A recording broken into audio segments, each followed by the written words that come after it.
Howdy, everybody. It's Kathryn Whitaker. I'm excited that Lisa Jo Baker is getting ready to join me here, and we are going to talk what's it like to have a relationship with Jesus in the middle of a big, messy life. So I suspect that we will have a few things to talk about. So if you are new here, feel free to say howdy. Let me know if you have any questions for Lisa Jo. You can put those in the comments. She is a pretty great human being, and so I'm really excited that she's joining me today. So this is the first of a series. So Lent at lunch, I thought it might be like a little mini retreat. So you can grab your Dr. Pepper or whatever it is you drink in the afternoons, and spend about 20 minutes hearing some pretty exceptional people. So let me get Lisa on here, and then we will be set. This is always the tricky part, right? All right.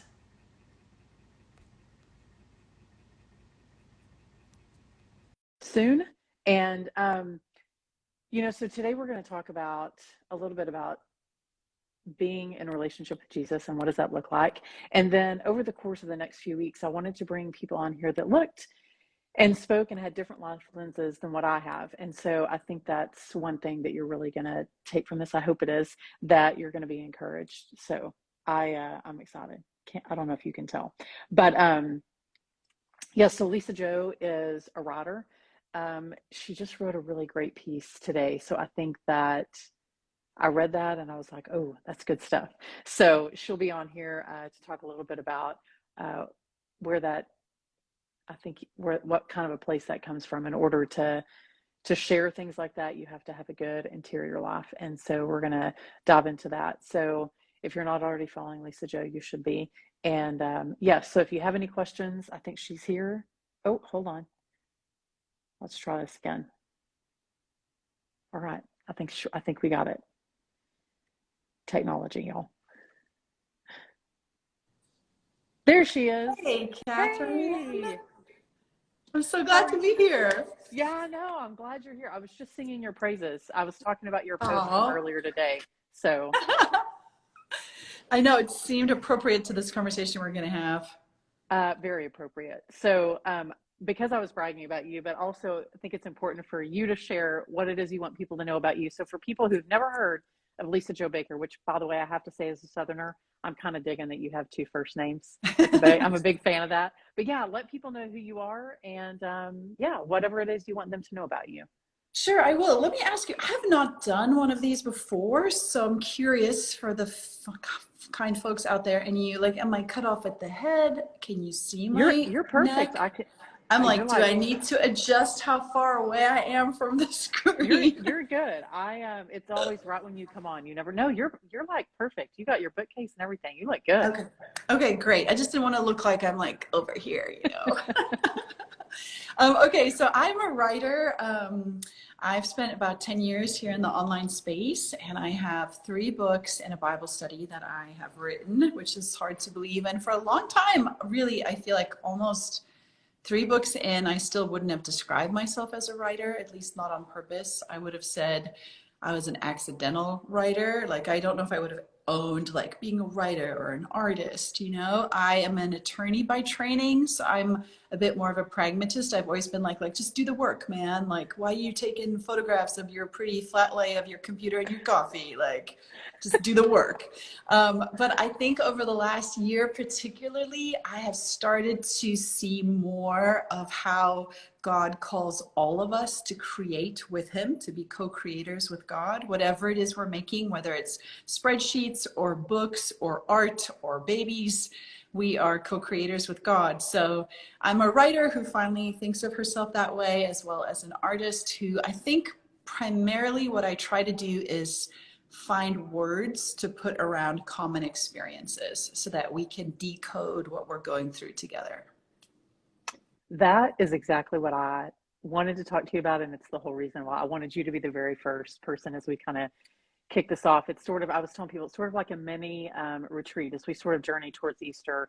People from different walks of life who have different life lenses. I think it's good for us to widen the angle and to see what it is that people have experienced in their relationship with Jesus, but also what that means practically speaking. Like, what does that look like in their own life, and how can it be inspiring?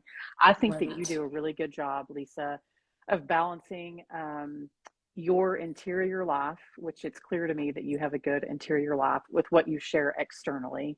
And Mm, so when you talk about being co-creators, I really love that. No matter whatever it is that you're creating, how do you, Lisa, find the balance of like working on this interior part of my life so that when I share exteriorly, that it's what Jesus wants me to share? So how do you mm. cultivate that balance? Wow, that's a big question for all of us who live in online spaces. I'm not sure I do it perfectly right, but I do. I guess there's just one question I always ask myself when I'm thinking. We tend to think in terms of content that we are sharing with the world these days. I think our brains have become rewired. And then as I start thinking about sharing something, the check I always ask myself is, wait, have you learned that yet?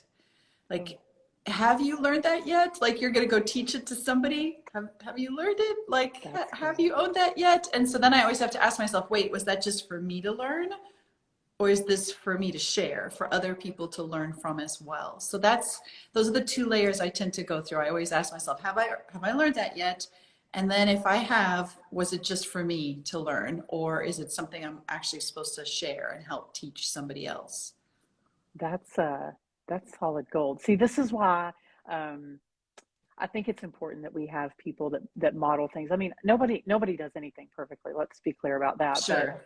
I mean, I know a while back, I can't remember when it was. I know a while back you like were like, peace out social media. I'm gonna Six take a break. months. Yeah. So what was it, Lisa? You know, we did something similar with our family. We cut off all. This was pre-pandemic. We cut off Mm. all the activities with our kids for 6 months, and like we vacated that space, and then we came in with a different heart. I'm curious, in that 6 month little sabbatical that you took off social media, what was it like? What was the one thing, the biggest takeaway from that? And then how did it change you when you came back? Mm. I'll just first maybe explain why I did that. It's kind of an extreme thing. 6 months is a long time. At the time, I wasn't sure how long I'd be gone for, but I'm a professional writer. It's how I pay for gas and groceries. And the third book I wrote that I really love, it's called The Middle Matters. It's the stack of orange books over there. And it really is like, I think of it as a love letter to ordinary life. It's a collection of essays about completely ordinary things, but it's about how the way we see is what makes things extraordinary. But that book, I had done everything you're supposed to do. I showed up in all the social media spaces. I had really kind and generous friends who shared their platforms with me. I went on all the podcasts. I did TV interviews. I wrote all the things for, articles to promote the book. I did everything you're supposed to do. And the book just did not move the way we thought it would. It didn't seem to catch the public consciousness the way we hoped. And so from a publishing point of view, it wasn't as successful as they had hoped it would be. And I remember having a conversation with our publisher afterwards, and there are a lot of people in the meeting, and one of the voices said, well, maybe what you need to do before the next book is basically just do more of everything you already did. Just do more social media and more. And I hung up the phone, called my agent and told her I'm getting off everything today. Like, clearly it didn't work by my own force of will. And it was just clear to me that I needed to push pause.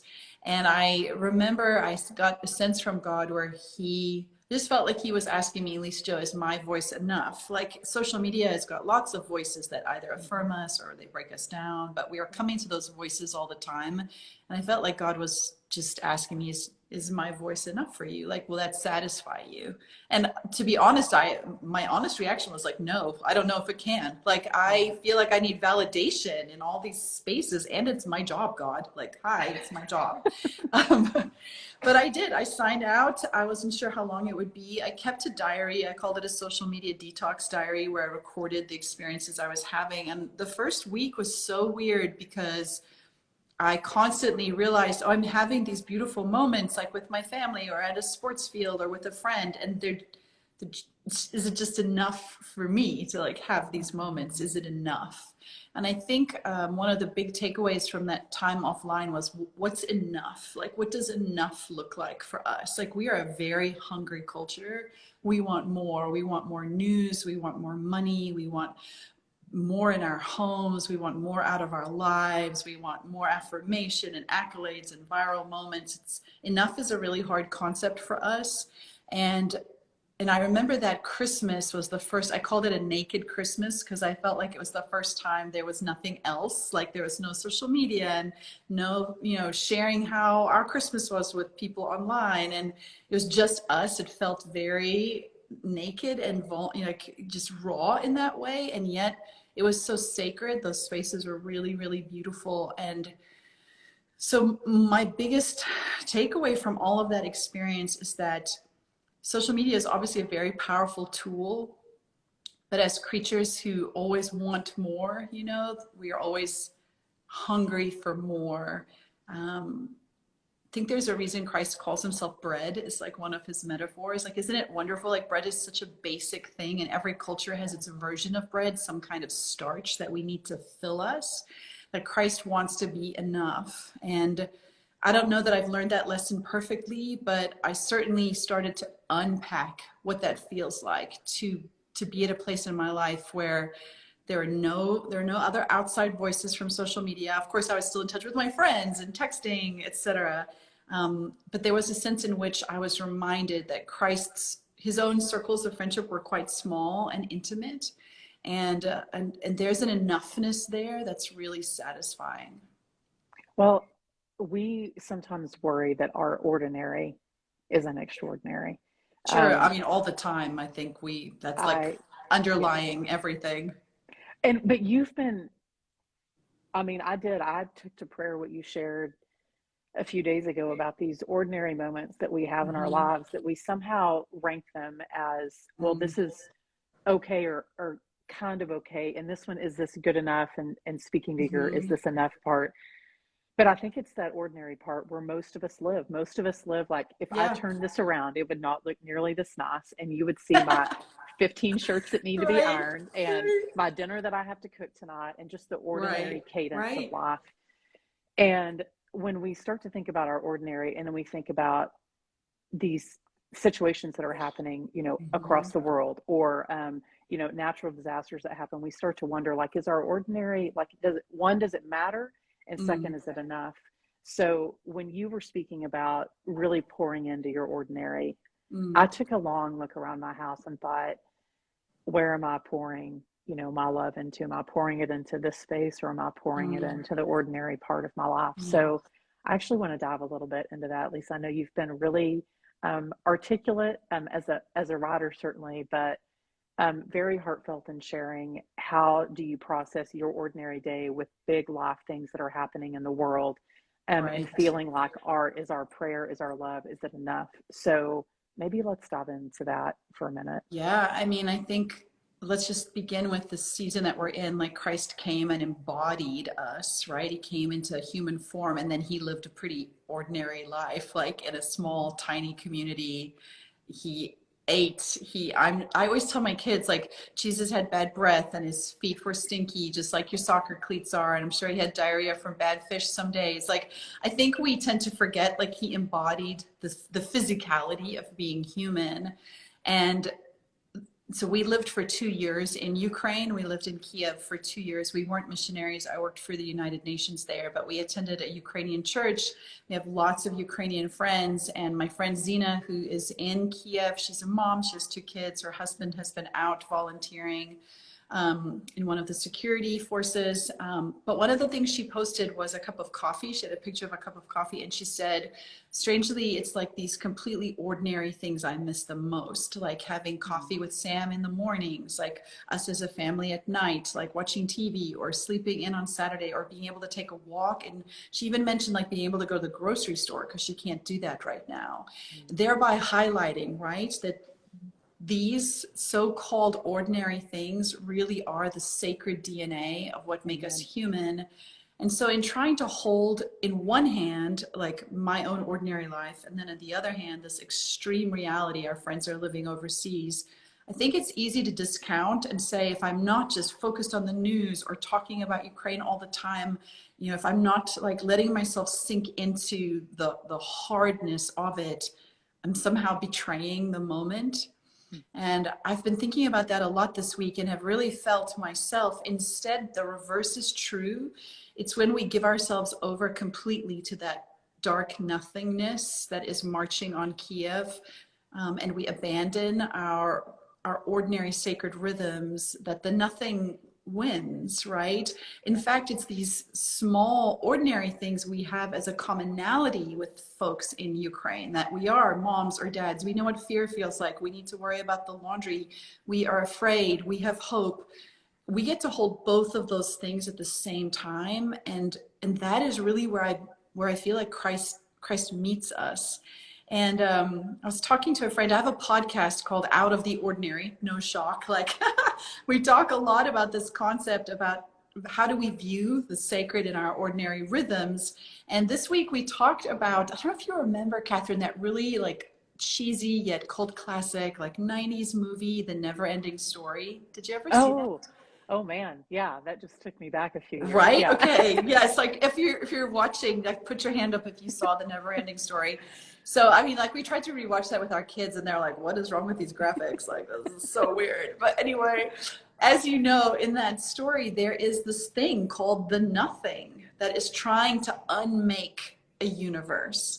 And so all these characters that you love are getting sucked into the nothing. And I really believe that is what evil is. It's the nothing. It wants to, God creates. He is an active creator. And the enemy, he wants to unmake what God does. He is a nothing by definition. And so if we only focus on the despair and hopelessness, we become part of the nothing. But if we bring every small act like a sacrifice, whether it's picking up kids or making food or baking bread or cleaning the toilet, like those are acts of worship and life that we speak into the nothing. Yes, the old dog creature was called the joy luck dragon. Yes, and so in our life now, that's what we're doing. We're pushing against the nothing by letting sort of, I call it the liturgy of the ordinary, the sacred liturgy of ordinary life.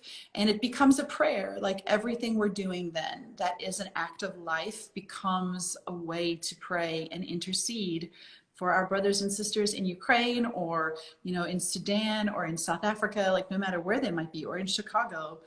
That's what connects us. It's actually this chain, this interconnected, woven DNA of our own humanity that shows up in completely ordinary ways we all live through multiple times a day. Yeah, I mean, not very many of us live like Beyonce, but even Beyonce has ordinary. I mean, I know she's on all sorts of fancy programs and has fancy clothes, Right. but the reality is that she's just ordinary, just like we are. Mm-hmm. We just happen to know her name. But She goes I to the mean, bathroom too. she does, and she has Yes, she stinky feet does. too. So I think that we start to realize it's interesting because when you go through crisis, we had a NICU baby. I know you guys have had your own fair share of crises. When you go through the crisis, what do we long for? It's not the extraordinary, crazy, Right. big, amazing. It's the normalcy of the Right. ordinary day. But Right. yet, when we are in the ordinary, we only want the extraordinary. And Jesus is probably Right. like, can you guys figure this out? Um, so, Lisa, I'm curious to know, like, what are some of the things that you do, practically speaking, in your day to keep you focused on the ordinary and the Mm. sacredness of that, but also to help you grow in relationship with Jesus? Well, we all familiar with this expression, carpe diem, seize the day. I just feel like that requires a lot of energy that I don't have by the end of most days. And in my mind, instead of saying seize the day, I like to slow it down and say, can I see the day? Can I pay attention enough to what is happening today to not just, rush past it? Can I see the day? And sometimes that's all it takes, like slowing down enough to actually see, like this moment I'm having with my teenager right now where he's sharing with me, or this moment where my daughter is talking to me, or this moment where I'm walking out and just, even in this brutal time of year where everything is ugly and unattractive outside, like, can I actually see the beauty in those moments? So for me, just the practice of choosing to see the day rather than sprinting through the day has been a really good way of seeing the extra in my so-called ordinary life. Yeah, I mean, I know. So for those of us, I grew up as an evangelical Protestant, so I have a great love. I was a part of a whole lot of different churches, and then became Catholic a few years ago, 25 years ago, hence the ashes that I you know. see. Well, I'll have that later today, but our Ash Wednesday service is not till this evening. I know, the priest said this today, and I thought it was a good reminder. He's like, remember, ashes are not just for one denomination. They are our reminder that we're mortal, and that Right, at the right, end of the day, we are all going to die, but our right, reminder to focus on the supernatural, to focus on our salvation and right. our relationship with Jesus. So how did he call it? Intentional conditioning. That's what we're doing over these next Oh, 40 days. And I really thought yeah. I thought that was really good. And I lost my train of Ooh, thought as we were that's a talking about good word. intention. Isn't that good? Intentional conditioning. Yeah. So what are we doing to grow in relationship? I just totally lost what I was going to say to you, but I will say this. I mean, I do think that you share some really good things, Lisa, and they definitely come from a place of good heart work that you do with Jesus, because the only way that you can speak truth is if you take time to have a relationship with him, because the outgrowth of that is what of you using your gifts in the way that Jesus intended you to use your gifts. So Right. I think I speak for everyone watching. Thank you for being obedient to the Holy Spirit and being obedient to sharing.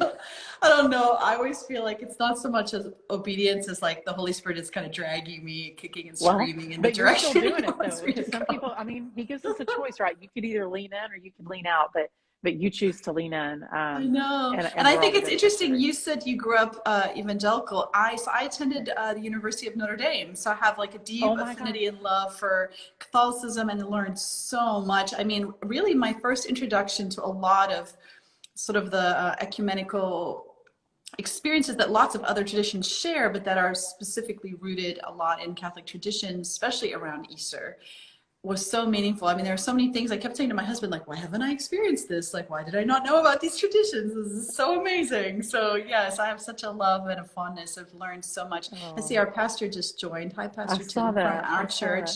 that. And yeah, I love that our church that I attend here, an evangelical church, though, follows a lot of the church calendar. And so it's why Lent and Ash Wednesday are things that are celebrated in our church. And it's been so meaningful in that way to feel connected to a larger narrative of faith, in the same way that I really believe these ordinary moments in a day become things that connect us, whether we are in Ukraine or in DC or in Baltimore. They become those moments of connection to remind us of our common shared humanity, but also our common shared divinity through Christ. I agree. My senior year of high school, our Sunday school teacher asked us, like, where do y'all want to go to church? So for that entire year, excuse me, we would leave our church and we would go to someone else's church, and we got to see how they worshiped. Wow. And it really instilled a real love of mine, that everybody's on the same journey to Jesus. It looks different, but I had gained such a great appreciation for the real desire that people had to experience Jesus in very different but yet very similar ways, that Mm. unifying tie of that. So deeply grateful for having grown up Protestant, and very grateful for having joined the Catholic Church. So it's all full circle, but it's the same Jesus, Lisa. So that's what matters. I am Um, grateful for that. Hey, before we end, because I know I want to be respectful of everybody's time, I feel strongly about intercessory prayer. So, is Mm. there a way that the people that are watching this either live or later can pray for you this Lent? Oh, wow. That's what a kind thing to ask. I thought you were going to ask me, like, what should we be praying for Ukraine? It's strange to think about what can you pray for me and my family. I think me and my family, like a lot of people through this pandemic season, have experienced some loss. And I think we are trying to navigate forward. And my teenager said to me recently, he's going to be 17. And he made such an interesting statement. He said to me, Mom, people always say in church that if you love Jesus, like he will just work everything out for you. He'll just work it all out for your good. And he said, I just don't think that's true. And I thought that was such an interesting observation. And I said to him, I think it's because we have a false definition of good in that sentence. We think Christ will work it out for our good as we define it, not as how he defines it. So I think maybe I'll say, as we think about praying for one another, I'm just with you in my request for prayer that we will have eyes to see good as Christ defines it, and hands to receive it, because I think that's difficult sometimes to receive his his view, and I think he takes the long view. I take the very short view, and he has the long view of good. And I think Easter, of course, is the reminder of that. So I'd be grateful for prayer to just have his eyes to see when it comes to understanding what good is for each of us, for us in our family, for my friends in Kiev, for you watching in whatever season of waiting you're into, that we would be mindful of how God really does have our good at heart, but that we would remember or ask him to define it as he does, which is different maybe than how we do. That's a good prayer to take into Lent as we work on our internal and intentional conditioning towards having a changed heart as we walk into those doors of church on Easter Sunday. What have we become on Easter? So, Lisa, you have no idea. This was a really blessed conversation. I knew it would be, but you are a good human being who shares goodness and light in the world, but also you're also not afraid to be vulnerable and talk about the hard, messy parts too. And I know I probably share for everyone watching. Thank you for that gift, because it really is one that should be shared. So thank you for that. Thank you. I think it's because I am not a good human being, but I am very aware of that. And so I am comfortable saying what everybody knows true about ourselves. We're just not good at our core, but Christ is so kind and he loves us so much. And he really does promise. He promises. And that's what I do. I feel like I want to hold him by his shirt front and be like, you promised, like you promised good to me. You have to deliver. And I think it's okay. We're allowed to do that. So yes, if that is what you're always going to find with me, I'm going to be the one, like the disciple, kind of clinging onto him and be like, you got to do what you promised. Please, please, please, well, please come through.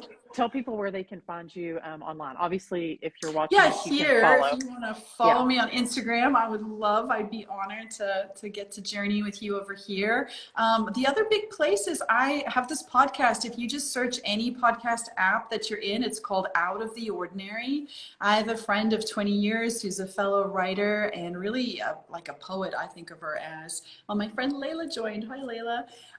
My friend Christy and I host this podcast, Out of the Ordinary, and it's designed to really unpack this idea of how the very best stories really do grow out of the soil of ordinary life. So you find us there every week. It's a different format podcast. We don't interview people. We share stories every week out of ordinary life, and we connect it to great authors or great teachings. Christy is an English professor by training. I am a writer, and we have conversations that we hope help you see your ordinary life through Christ's extraordinary lens. That is a really good way to end it. All right. So Lisa Jo, have a beautiful afternoon in the DC area. I'm going to go enjoy our 75-degree weather in Texas. So jealous. I'm going to send it to you. I'm going to send a special care package and send you some good Texas weather. But awesome. Have a beautiful journey towards Easter, and thanks for your time today. It was awesome. Thanks for having me, Kathryn. Of course. Bye. All right. Bye, y'all.